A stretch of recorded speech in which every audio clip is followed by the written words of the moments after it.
9th Standard English, Unit 1, Supplementary Reader, The Envious Neighbor, a Japanese folk tale.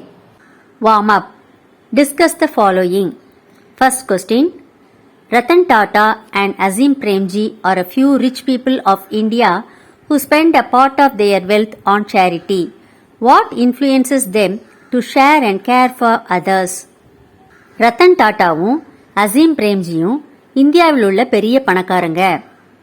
அவங்க ரெண்டு பேருமே தங்களோட வருமானத்தில், அதாவது அவங்களோட சொத்துல ஒரு பகுதியை ஏழைகளுக்கு தானமாக கொடுக்குறாங்க. அவங்க எதனால் இப்படி மற்றவங்களுக்கெல்லாம் ஹெல்ப் பண்ணுறாங்க? அவங்க ரெண்டு பேருமே மனித நேயம் உள்ளவங்க. அவங்க ஏழைகளை ரொம்ப நேசிக்கிறதுனால இப்படி தங்களோட வருமானத்தை தான தர்மமாக செலவு பண்ணுறாங்க. Second question. Think of any undesirable quality that you would like to get rid of and discuss it with your friends. உங்ககிட்ட ஏதாவது கெட்ட பழக்க வழக்கங்கள் இருக்கிறதா? அந்த கெட்ட பழக்கத்தை விட்டு நீங்கள் வெளியே வரணும்னு நினைக்கிறீங்களா? இதை பற்றி உங்கள் ஃப்ரெண்ட்ஸோட டிஸ்கஸ் பண்ணுங்க. சில நேரங்களில் மற்றவங்க செய்கிற தப்பை நான் சீக்கிரத்தில் மன்னிக்க மாட்டேன். இது எங்கிட்ட உள்ள கெட்ட பழக்கம். ஸோ அந்த பழக்கத்துலேருந்து நான் மாறணும். மற்றவங்கள மன்னிக்கணும். அவங்க செஞ்ச தப்பை மறந்துடணும். Third question. Do you like pets? Why? உங்களுக்கு பெட்ஸ் பிடிக்குமா? அதாவது செல்ல பிராணிகளை வளர்க்க உங்களுக்கு பிடிக்குமா? Yes, I like pets because they love us very much. எனக்கு பெட்ஸ்னா ரொம்ப பிடிக்கும். ஏன்னா செல்ல பிராணிகள் நம்மகிட்ட அன்பா இருக்கும். Now we can read the story. In the old days, there lived an honest man with his wife who had a pet dog, which they used to feed with fish and tidbit from their own kitchen. One day, as the old folks went out to work in their garden, the dog went with them and began playing about. All of a sudden, the dog stopped short and began to bark, bow wow wow, wagging his tail violently. The envious நெய்பர்ங்கிற இந்த கதை ஜப்பானிய நாட்டுப்புற கதைகளில் ஒன்று. அதை இப்போ நம்ம பார்க்கலாம். முன்னொரு காலத்தில் நேர்மையான குணம் கொண்ட ஒருவர் தன்னோட மனைவியோட வசித்து வந்தார். அவர் ஒரு நாயை செல்ல பிராணியாக வளர்த்து வந்தார். What do you mean by titbit? a small piece of tasty food. டிட்பிட்ஸ்னா சுவையான உணவுப் பொருட்கள். அவர் அந்த நாய்க்கு மீனையும் சுவையான உணவுப் பொருட்களையும் கொடுப்பாரு. ஒரு நாள் அந்த வயதான ரெண்டு பேரும் தோட்டத்துக்கு வேலை செய்ய போனாங்க. அந்த நாயும் அவங்க கூட போய் அந்த தோட்டத்தில் விளையாண்டுட்டு இருந்துச்சு. திடீர்னு அந்த நாய் பவ்வவ் பவ்வவ்னு குலைக்க ஆரம்பிச்சது. What do you mean by wagging? Moving or causing to move rapidly to and fro. அது தன்னோட வாலை வேகமாக ஆட்டிக்கிட்டே குறைக்க தொடங்கிச்சு. The old people thought that there must be something nice to eat under the ground, so they brought a spade and began digging. When lo and behold, the place was full of gold pieces and silver and all sorts of precious things which had been buried there. So they gathered the treasure and after giving alms to the poor, bought themselves rice fields and corn fields and became wealthy people. நாய் ரொம்ப குறைச்ச உடனே அந்த வயதான தம்பதி என்ன நினைச்சாங்க? அந்த மண்ணுக்கடியில் சாப்பிடுவதுக்கு ஏதாவது பொருள் இருக்கும் அப்படின்னு நினைச்சாங்க. அவங்க ஒரு மண்வெட்டியை எடுத்துட்டு அந்த மண்ணை வெட்ட தொடங்கினாங்க. அப்போ அங்கே என்ன இருந்துச்சுன்னா, நிறைய தங்கக்கட்டியும் வெள்ளியும் இருந்துச்சு. அங்கே இன்னும் நிறைய விலைமதிப்பற்ற பொருட்களும் இருந்துச்சு. அந்த புதையில ரெண்டு பேரும் சேர்ந்து வெளியே எடுத்துட்டு வந்தாங்க. அதை வச்சு ஏழை மக்களுக்கு நிறைய ஹெல்ப் பண்ணாங்க. அவங்க ரெண்டு பேரும் தங்களுக்காக நெல் வயலும் சோளக்காடும் வாங்கினாங்க. இப்போ அவங்க ரொம்ப வசதியானவங்களா மாறிட்டாங்க. Now in the neighboring house there dwelt a covetous and stingy old couple who, when they heard what had happened, came and borrowed the dog and having taken him home, prepared a great feast for him and said, "If you please, Mr. Dog, we should be much obliged to you if you would show us a place with plenty of money in it." In the neighboring house there dwelt a covetous and stingy old couple. Stingy அப்படின்னா ரொம்ப கஞ்சத்தனமா இருக்கிறவங்க. What do you mean by covetous? Having or showing a great desire to possess something belonging to someone else. கவேட்டஸ்னா மற்றவங்க பொருளுக்கு ரொம்ப ஆசைப்படுறவங்க, பேராசை பிடிச்சவங்கன்னு அர்த்தம். இவங்க வீட்டு பக்கத்துல ஒரு பேராசை பிடிச்ச கஞ்சத்தனமான தம்பதியர் இருந்தாங்க. அவங்க நடந்ததெல்லாம் கேள்விப்பட்டுட்டு அந்த நாயை அந்த வயசானவர்கிட்ட கேட்டு வாங்கிட்டு போனாங்க. What do you mean by obliged? Make someone legally or morally bound to do something. அந்த பேராசை பிடிச்சவங்க அந்த நாயை தங்களோட வீட்டுக்கு கூட்டிட்டு போய் அதுக்கு பெரிய விருந்து கொடுத்தாங்க. அதுக்கப்புறம் அந்த பேராசை பிடிச்சவங்க அந்த நாயை பார்த்து, நீ எங்களுக்கும் ஒரு புதையில் இருக்கிற இடத்த காட்டு அப்படின்னு சொன்னாங்க. The dog, however, who up to that time had received nothing but cuffs and kicks from his host, would not eat any of the dainties which they set before him. அவங்க இந்நாள் வரைக்கும் அந்த நாயை அடிச்சு உதச்சிக்கிட்டு தான் இருந்தாங்க. இப்போ திடீர்னு உணவை கொடுத்த உடனே அது அதை சாப்பிட மறுத்துச்சு. So the old people began to get cross and putting a rope around the dog's neck led him out into the garden. இப்போ அவங்களுக்கு என்ன செய்யன்னு தெரியல. ஆனாலும் அந்த நாயை கழுத்துல ஒரு கயிறை கட்டி இழுத்துட்டு தங்களோட தோட்டத்துக்கு கூட்டிட்டு போறாங்க. But it was all in vain. He let them lead him where they might not a sound would the dog utter. He had no bow-wow for them. At last, however, the dog stopped at a certain spot and began to sniff. அவங்க அந்த நாயை கயிறை வச்சு கட்டி தங்களோட தோட்டத்துக்கு இழுத்துட்டு போனப்போ எல்லாம் வீணா போச்சு. அந்த நாய் எங்க போனாலுமே குறைக்கவே இல்லை. கடைசியா அந்த நாய் ஒரு குறிப்பிட்ட இடத்துக்கு வந்து அந்த இடத்த மோந்து பார்க்க ஆரம்பிச்சுது. So, thinking that this must surely be the lucky place, they dug and found nothing but a quantity of dirt and nasty offal over which they had to hold their noses. நாய் மோப்பம் பிடிச்ச இடத்துல ஏதாவது புதையல் இருக்கலாம் அப்படின்னு அவங்க நினைச்சாங்க. அந்த இடத்த தோண்டி பார்த்தாங்க. ஆனா அங்க எதுவுமே இல்லை. நாற்றத்தோட கூடிய நிறைய குப்பை கூளம் இருந்துச்சு. அந்த ஸ்மெல் தாங்க முடியாம அவங்க தங்களோட மூக்க பிடிச்சுக்கிட்டாங்க. Furious and being disappointed, the wicked old couple seized the dog and killed him. அவங்க ஏமாற்றம் அடைஞ்சதுனால ரொம்ப கோவப்பட்டாங்க. கொடூர குணம் இருந்ததுனால அந்த நாயை அவங்க கொன்னு போட்டாங்க. When the good old man saw that the dog whom he had lent did not come home, he went next door to ask what had become of him. தான் இரவலா கொடுத்த நாயி இன்னும் வீட்டுக்கு வரலையே அப்படின்னு கண்ட முதியவர் என்ன பண்ணாரு? பக்கத்து வீட்டுக்கு போய் தன்னோட நாய்க்கு என்ன ஆயிற்று அப்படின்னு கேட்டாரு. And the wicked old man answered that he had killed the dog and buried him at the root of a pine tree. அதுக்கு அந்த கொடூர மனுஷன் அந்த நாயை தான் கொன்று விட்டதாகவும் அதை பைன் மரத்துக்கு அடியில புதைச்சிட்டதாகவும் சொன்னான். So the good old fellow with a heavy heart went to the spot and having set out a tray with delicious food, he burnt incense and adorned the grave with flowers as he shed tears over his last pet. அதை கேட்ட அந்த முதியவருக்கு ரொம்ப கஷ்டமாயிட்டு. அவரு அந்த நாயை புதைச்ச இடத்துக்கு போனாரு. அங்க போய் பூக்களெல்லாம் தூவினாரு, ஊதுபத்திலாம் ஏத்தினாரு, தட்டுல நிறைய உணவுகளை வச்சு அந்த நாய் இறந்த உடனே அதை தாங்க முடியாம கண்ணீர் விட்டாரு. That night, when the good old man was fast asleep in bed, the dog appeared to him and after thanking him for all his kindness, said, "Cause the pine tree under which I am buried to be cut down and made into a mortar and use it, thinking of it as if it were myself." அன்னைக்கு ராத்திரி அந்த முதியவர் கனவுல அந்த நாய் வந்துச்சு.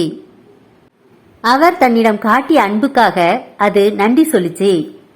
What do you mean by mortar? A hard, strong bound in which substances are crushed to powder. மோட்டர்னா உரல்னு அர்த்தம். உரல்ல கடினமான பொருட்களை போட்டு இடிச்சா அது பவுடரா மாறிடும். அதுக்கப்புறம் அந்த நாய் தன்னை புதைச்சு வச்ச அந்த பைன் ட்ரீயை வெட்டி அதை உரலா செய்ய சொன்னது. அந்த உரலை பயன்படுத்தவும் சொல்லிச்சு. The old man did as the dog had told him to do and made a mortar out of the wood of the pine tree. அந்த ஓல்டு மேன் அந்த பைன் ட்ரீயை வெட்டி ஒரு உரல் செஞ்சாரு. But when he ground his rice in it, each grain of rice turned into some rich treasure. அந்த உரல்ல நெல் விதையை இடிக்கும்போது ஒவ்வொரு நெல் விதையும் ஒரு புதையலா மாறுச்சு. When the wicked old couple saw this, they came to borrow the mortar. But no sooner did they try to use it, all their rice turned into filth. பக்கத்து வீட்டில் உள்ள மோசமானவங்க இதை பார்த்துடுறாங்க.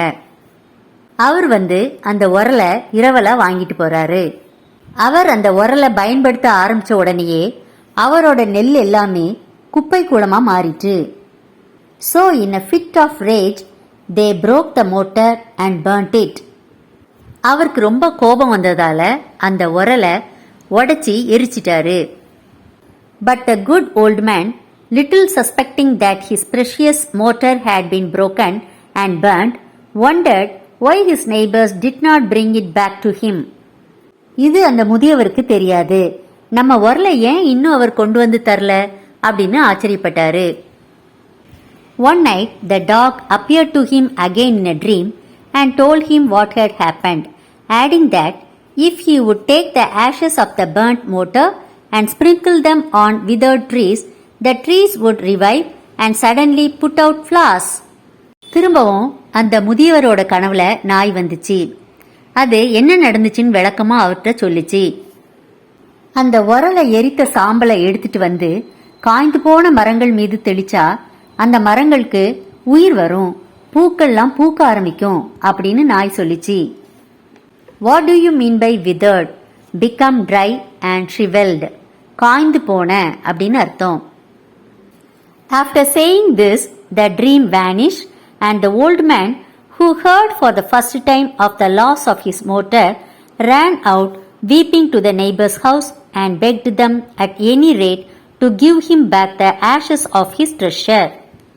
கனவு முடிஞ்ச உடனே அந்த முதியவர் பக்கத்து வீட்டுக்கு போறாரு.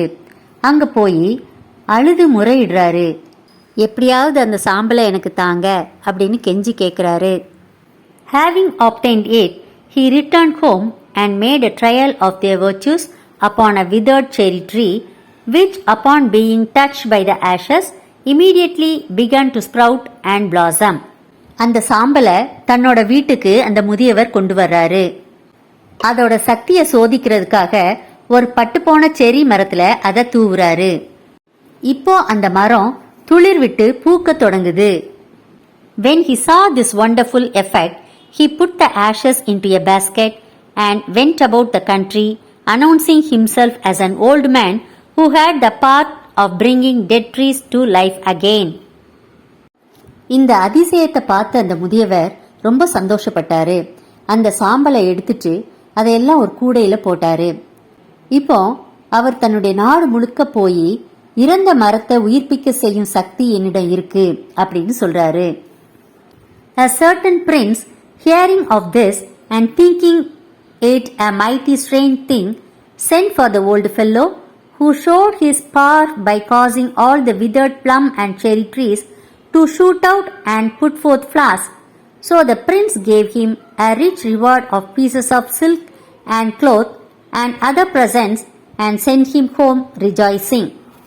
இறந்து போன மரங்களை உயிரோடு எழுப்ப முடியும், பூ பூக்க செய்ய முடியும் அப்படின்னு அந்த முதியவர் நாட்டுல எல்லாத்தையும் சொல்றத அந்த நாட்டோட இளவரசர் கேள்விப்படுறாரு. உண்மையிலேயே இது மிகப்பெரிய அபூர்வமான செயல் அப்படின்னு இளவரசர் நினைக்கிறாரு. தன்னுடைய ஆட்களை அனுப்பி அந்த முதியவரை வரவழைக்கிறாரு. அந்த முதியவர் காய்ந்து போன செரி மரங்கள் மீதும் பிளம் மரங்கள் மீதும் அந்த சாம்பலை தெளிக்கிறாரு. அப்போ அந்த மரங்கள் எல்லாமே துளிர் விட ஆரம்பிக்குது. இதை பார்த்த இளவரசர் ரொம்ப மகிழ்ச்சி அடைகிறாரு. அந்த இளவரசர் அந்த முதியவருக்கு பொன்னாடையையும் பட்டு துணிகளையும் இன்னும் பல பரிசுகளையும் கொடுத்து சந்தோஷமா அனுப்பி வைக்கிறாரு. As soon as the neighbors heard of this, they collected all the ashes that remained, and having put them in a basket, the wicked old man went out into the castle town and gave out that he was the old man who had the power of reviving dead trees and causing them to flour. He had not to wait long before he was called into the prince's palace and ordered to exhibit his power. இந்த முதியவருக்கு இளவரசர்கிட்ட நிறைய பரிசுகள் கிடைச்சது. இத இந்த பக்கத்து வீட்டுக்காரரு கேள்விப்படுறாரு. அவர் பேராசைனால தன்னிட்ட மிச்சமா இருந்த சாம்பலை ஒரு கூடையில போட்டு அதை டவுனுக்கு எடுத்துட்டு போறாரு.